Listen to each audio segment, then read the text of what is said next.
আমি বিজ্ঞানে পড়েছি, জীববিজ্ঞানে, যে একটা সমুদ্রে প্রাণী আছে, তার নাম হলো নীলতিমি, একটা মাছ।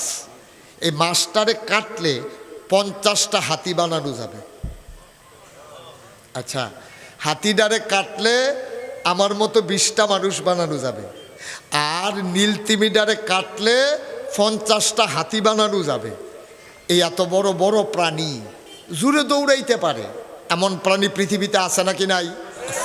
আপনি দৌড়াইয়া পারেন না। আপনি কুকুরটাকে যখন দৌড়ান দেন, কুত্তাটা যখন দৌড় দেয়, আপনি পারেন না তো। আপনার গরুটা যখন ছুটে যায়, আপনি তো দৌড়াইয়া গরুর সাথে পারেন না, আপনার লুঙ্গি ছিঁড়ে যায়, আডুমাডু এড়াইয়া আপনি কেয়ামত হইয়া যায়। কিন্তু গরুর সাথে আপনি দৌড়াইয়া পারেন না।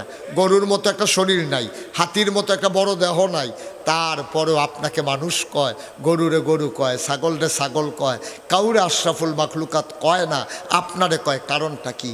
কারণ হইল একটাই, আল্লাহ তাবারক ওয়া তাআলা আপনাকে বিবেক দিয়েছেন, গরু ছাগল জীব জন্তু জানোয়ার আর কাউকে বিবেক দেয় নাই। ঠিক কিনা?